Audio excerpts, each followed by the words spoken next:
तो चलिए आज जो टॉपिक लाई हूँ वो मैं बता देती हूँ पहले कि ये टॉपिक क्या है। तो भारत की स्थिति आपने ज्योग्राफी में इससे पहले पढ़ा, स्थलमंडल, जलमंडल, वायुमंडल और भारत की जो पर्वतीय पठार मैदानी इस हिस्सा है, स्थिति है, इन सब के बारे में पढ़ा। तो आज हम भारत के बारे में पढ़ेंगे। चूँकि इंट्रेंस एग्ज़ाम है और ऑब्जेक्टिव के तौर पे क्वेश्चंस आते हैं, ऑब्जेक्टिव के तौर पे, इसलिए कुछ ऐसे क्वेश्चंस भी मैं आज लेकर आई हूँ जो कि आपसे डायरेक्ट पूछ लिए जाएंगे। वो हर एग्ज़ाम में आते हैं, पहले भी कई एग्ज़ाम में आ चुके हैं और वो डायरेक्ट पूछ लिए जाएंगे। तो आप क्या करें, आपको तो मैंने पहले भी बताया है कि आप नोट्स ज़रूर बनाएं। नोट्स बहुत इंपॉर्टेंट है। आप हर एक टॉपिक के नोट्स बनाएं, उसे 1 से 2 बार देखें, उसे रिवाइज़ करें। ऐसा करने से आपका पूरा माइंड सेटअप हो जाएगा, यानी कि आप कभी उस चीज़ को भूलेंगे नहीं, एग्ज़ाम में क्वेश्चन गलत नहीं करेंगे। ये नोट्स आपको आज भी काम देगा, कल भी काम देगा, अदर कंपटीशन एग्ज़ाम में भी काम देगा। तो मेरी तो यही सलाह है कि आप ध्यान से पढ़ें, उसके बाद नोट्स तो ज़रूर बनाएं। तो आज जो ये क्वेश्चन है ये भारत के बारे में है। मैं यहाँ लिख देती हूँ, भारत की स्थिति। भारत क्या है, भारत में क्या क्या है, देशों में भारत की स्थिति क्या है, भारत के आसपास के देशों की स्थिति क्या है, भारत से उनकी क्या सीमा है, क्या लंबाई है, क्या सब कुछ मैं आज इसमें आपको बताऊंगी। तो सबसे पहले तो ये मैं कुछ क्वेश्चंस लेके आई हूँ जिसे आपको करना बहुत ज़रूरी है। ये डायरेक्ट तौर पे, ऑब्जेक्टिव तौर पे पूछे जाएंगे। तो सबसे पहला क्वेश्चन है, भारत की उत्तरी गोलार्ध में स्थिति क्या है।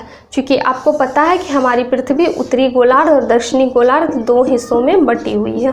उत्तरी गोलार्ध और दक्षिणी गोलार्ध, दक्षिणी गोलार्ध,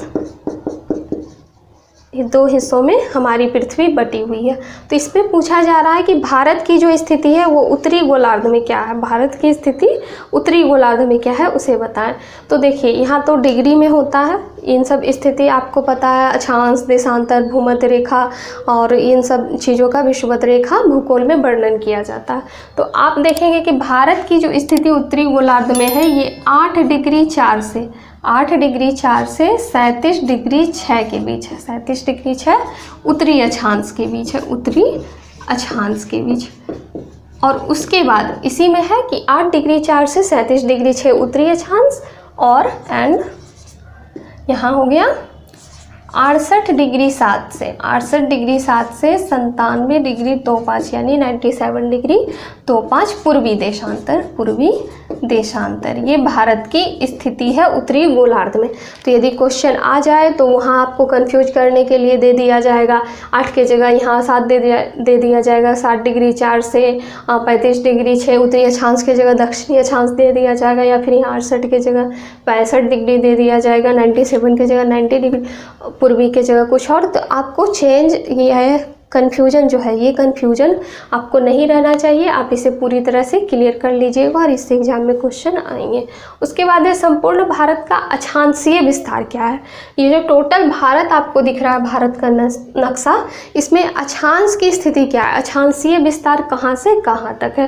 तो ये आप ध्यान रखेंगे, 6 डिग्री 4 से ये 37 डिग्री 6 उत्तरी अक्षांश, 37 डिग्री 6 उत्तरी अक्षांश इसकी अक्षांशीय विस्तार है, उत्तरी अक्षांश इसकी अक्षांशीय विस्तार है पूरे भारत की। तो आपको ध्यान में रखना है इसको। देखिए याद करना कितना आसान है। यहाँ पे 8 डिग्री 4 है, यहाँ 6 डिग्री 4 है, बाकी 37 डिग्री 6 37 डिग्री 6 ये तो कॉमन है, तो इसे ध्यान में रखिएगा। अब भारत का क्षेत्रफल के बारे में पूछा जा रहा है कि भारत का क्षेत्रफल कितना, आप लोग जानते भी होंगे। तो भारत का क्षेत्रफल 32 कुछ है। और यदि आप पूरा इसे डिटेल में देखेंगे तो 32,87,263 वर्ग किलोमीटर, 263 वर्ग किलोमीटर, क्योंकि यहाँ किलोमीटर स्क्वायर किसी भी क्षेत्र का क्षेत्रफल जो पूछा जाता है वो स्क्वायर में होता है। तो 32,87,263 वर्ग kilometre, 32 point something lakh kilometre वर्ग किलोमीटर के रूप में आप इसे देखेंगे। तो ये भारत का तो क्षेत्रफल हो गया। अब भारत की जो स्थिति है क्षेत्रफल के रूप में, भारत की स्थिति क्या है तो इसे जानते हैं हम। भारत की स्थिति जो है क्षेत्रफल के रूप में वो 7वां स्थान, भारत क्षेत्रफल के दृष्टिकोण से 7वां सबसे बड़ा देश है, यानी कि इससे पहले 6 बड़े देश हैं तब भारत का नंबर आता है। तो इसमें जो पहला सबसे बड़ा देश है वो रूस है, क्षेत्रफल के दृष्टिकोण से पहला सबसे बड़ा देश रूस है। और यदि पूछ लिया जाए कि भारत से पहले जो कुछ 2-3 कंट्री याद रखना जरूरी है क्योंकि क्रम से कभी कभी पूछ लिया जाता है। तो रूस है, रूस के बाद कनाडा है, कनाडा के बाद चीन है, चीन के बाद यूएसए है, यूएसए के बाद ब्राज़ील है, ब्राज़ील के बाद ऑस्ट्रेलिया है, ब्राज़ील के बाद ऑस्ट्रेलिया है। ये 6 ऐसे कंट्री हैं जो भारत से अधिक क्षेत्रफल वाले कंट्री हैं, रूस, कनाडा, चीन, यूएसए, ब्राज़ील, ऑस्ट्रेलिया। और आजकल एक क्वेश्चन पूछा जाने लगा कि 7वां भारत है तो 8वां पूछा जाता है कि 8वां सबसे बड़ा देश कौन सा है, तो आप इसे ध्यान रखेंगे, ये अर्जेंटीना है, ये अर्जेंटीना है 8वां, विश्व का 8वां सबसे बड़ा देश। तो ये जो भारत का क्षेत्रफल है 32,87,263 वर्ग किलोमीटर, ये संपूर्ण भूभाग का, यानी कि ये जो टोटल पृथ्वी है इस पृथ्वी का 2.4% जितना भी क्षेत्रफल है, इसमें जितने भी देशों का क्षेत्रफल है इस पृथ्वी पर, जो भी देश है उसका जो भी क्षेत्रफल है उसका 2.4% भारत का क्षेत्रफल है, भारत का क्षेत्रफल है। कभी कभी क्वेश्चन क्या करता है कि आपसे ये नहीं पूछेगा कि कितना क्षेत्रफल है, जैसे यहाँ मैंने 32 कुछ बताया, तो वो नहीं पूछेगा, यहाँ डायरेक्ट पूछ दिया जाएगा कि भारत की स्थिति, भारत का जो क्षेत्रफल है विश्व के संपूर्ण देशों के क्षेत्रफल का कितना प्रतिशत है, तो आपको ध्यान में रखना है 2.4%। अब ये तो क्षेत्रफल के दृष्टिकोण से आ गए। अब जनसंख्या के दृष्टिकोण से भारत की स्थिति देखते हैं। तो जनसंख्या के दृष्टिकोण से भारत का स्थान दूसरा है, यानी भारत विश्व का दूसरा सबसे बड़ा देश है जनसंख्या की दृष्टिकोण से। और पहला कौन सा देश है, फर्स्ट देश है जनसंख्या की दृष्टि से वो चीन है, फर्स्ट चीन है जनसंख्या की दृष्टिकोण से। तो आपसे यदि क्वेश्चन ये ना पूछ के ये पूछ लिया जाए कि पूरे विश्व के जो भी देश हैं उनके जनसंख्या के अनुपात में भारत कितने प्रतिशत जनसंख्या, यानी भारत का जनसंख्या कितना है पूरे विश्व की जनसंख्या के अनुपात में, यानी 17.5% जो है ये भारत का क्षेत्रफल है पूरे विश्व में, पूरे विश्व के देशों के क्षेत्रफल नहीं, सॉरी, जनसंख्या। पूरे विश्व में भारत की जो जनसंख्या है वो 17.5% है। अब पूछ लिया जाता है कि भारत का उत्तर दक्षिण विस्तार क्या है, यानी कि भारत का उत्तर से दक्षिण का विस्तार क्या है, तो इसे आप ध्यान रखेंगे, ये 3214 किलोमीटर है, 3214 किलोमीटर। इससे आपसे डायरेक्ट क्वेश्चन पूछ लिया जाएगा कि भारत का उत्तर दक्षिण विस्तार क्या है, तो ये 3214 किलोमीटर है। अब उत्तर दक्षिण के बाद पूर्व से पश्चिम, क्योंकि उत्तर दक्षिण के बाद पूर्व से पश्चिम तो पूछना है, तो पूर्व से पश्चिम तक का अगर विस्तार पूछ लिया जाए तो 2933 किलोमीटर, 2933 किलोमीटर आप राइट आंसर लगाएंगे। अब पूछ रहा है कि भारत की स्थल सीमा की लंबाई क्या है, भारत की स्थल सीमा की लंबाई क्या है, तो टोटल लंबाई जो है भारत की स्थल सीमा की वो 15,200 किलोमीटर है, यानी कि स्थल जितना भी है भारत का पूरा स्थल का जो सीमा है वो कितना है, तो 15,200 किलोमीटर।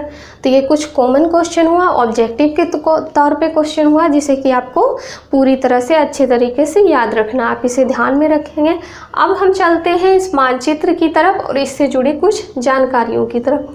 और तो ये भारत हो गया, ये अपना देश भारत है, इंडिया, जिसे कि संविधान में ये वो नाम है जिसे संविधान में सूचित किया गया है। ऐसे तो इसका नाम हिंदुस्तान भी है, आर्यावर्त भी है, लेकिन ये संवैधानिक नाम है, यानी कि संविधान में भारत का ही वर्णन किया गया है।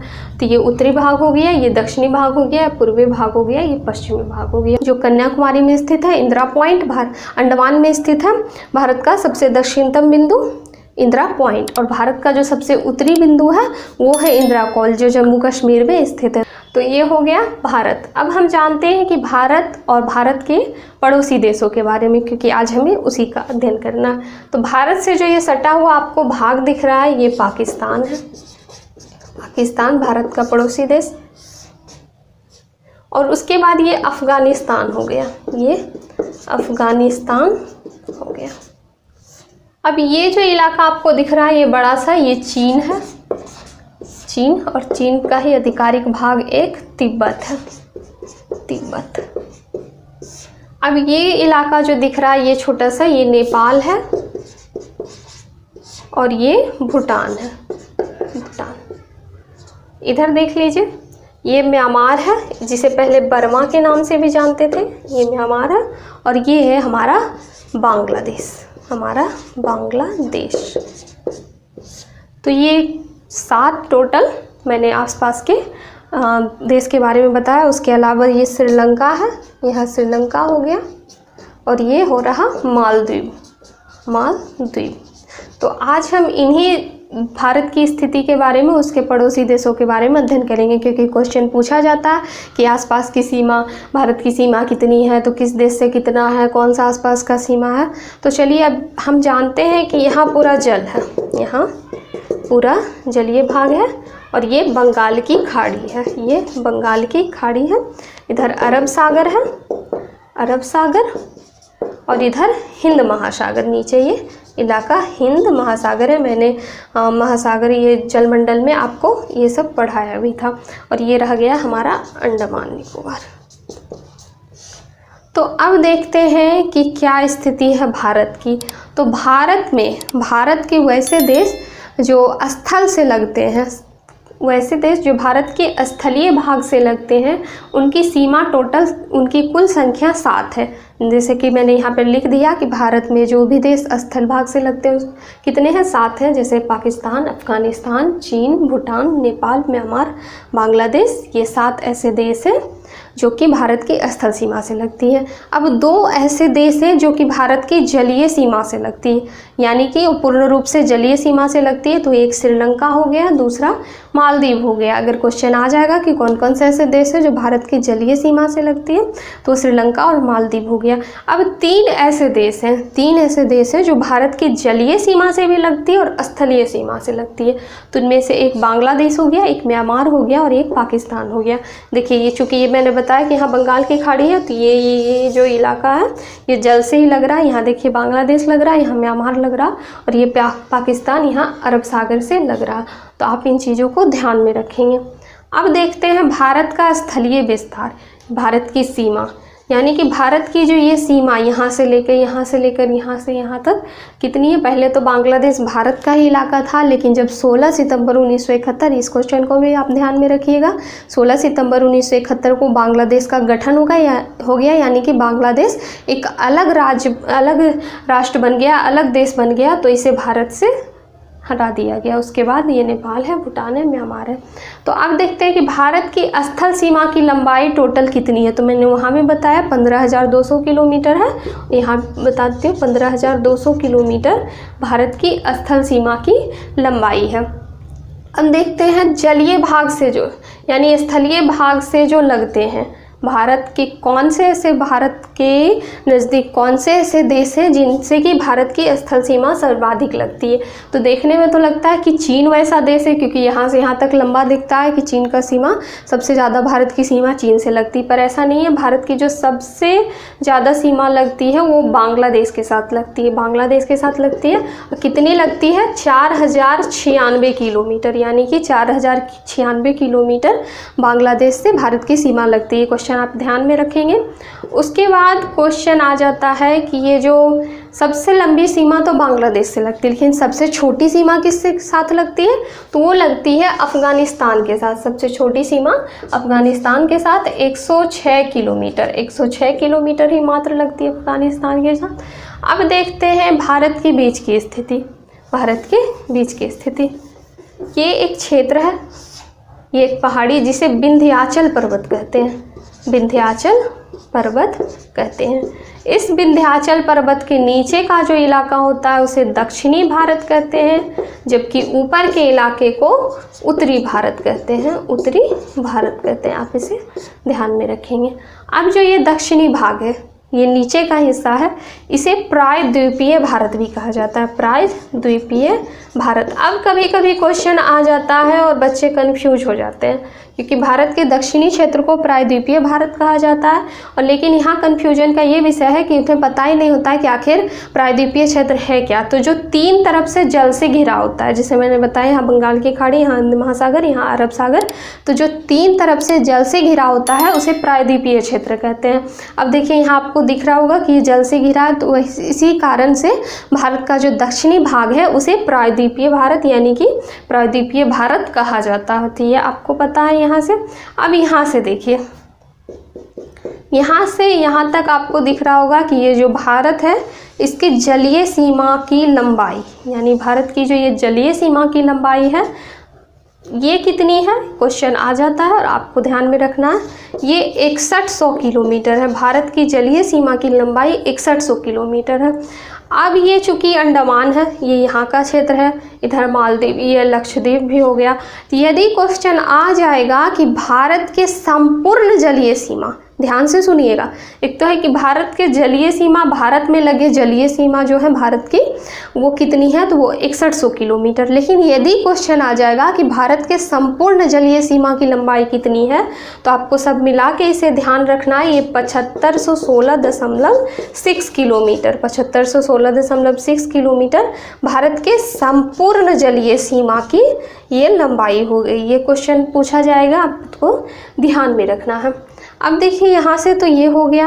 अब प्रश्न आते हैं कि ये जो रेखा है, सीमा रेखा, मैंने कल भी आपको कुछ सीमा रेखा के बारे में बताई थी और आज भी बताती हूँ। सबसे पहले तो बता देती हूँ कि तट रेखा मैंने बताया था, कल भी आज भी बताती हूँ। सबसे लंबा तटीय रेखा वाला देश, एक क्वेश्चन आएगा कि सबसे लंबी तटीय सीमा वाली देश कौन सी है। सबसे लंबी देश के बारे में यदि पूछेगा तो वो कनाडा हो गया। सबसे लंबी तटीय सीमा रेखा वाला देश कनाडा हो गया, कनाडा।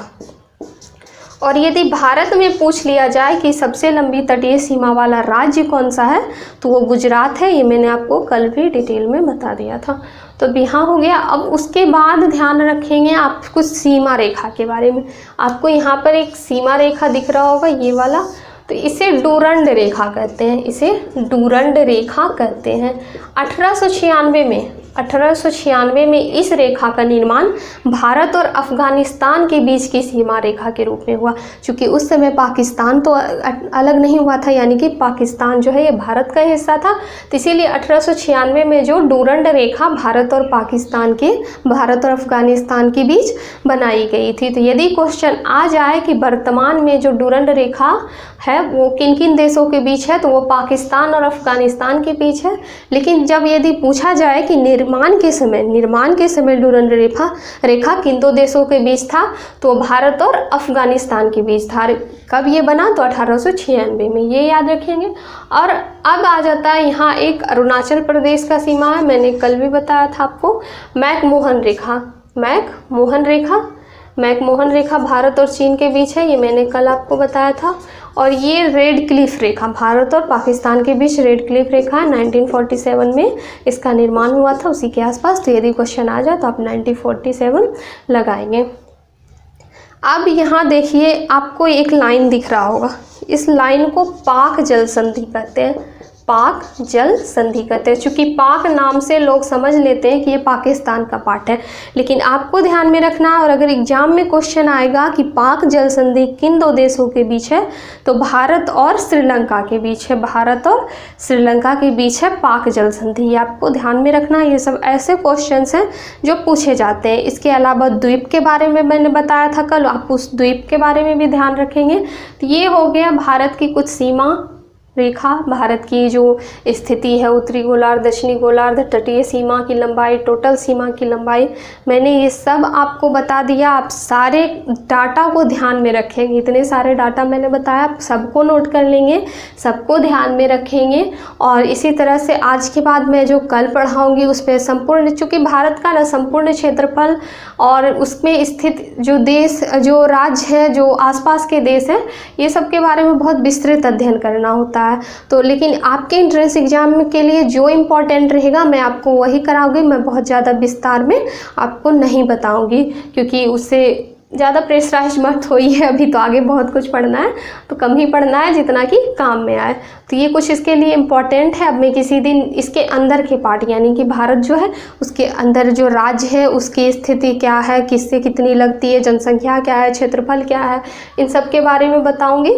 तो आज के लिए तो इतना ही। आप ध्यान से रखिएगा, इसे याद कर लीजिएगा, अच्छे से क्वेश्चन रेडी कर लीजिएगा, आंसर भी आपको ध्यान में रखना है। तो चलिए आज के लिए तो इतना ही हो गया। अब आप अच्छे से तैयारी कीजिए, घर पे रहिए, सुरक्षित रहिए, अपनी तैयारी को मजबूत बनाइए और लाइक करना बिल्कुल मत भूलिएगा। अगर अच्छा लगा हो तो लाइक ज़रूर कर लीजिएगा, सब्सक्राइब जरूर कर लीजिएगा। चलिए, जय हिंद।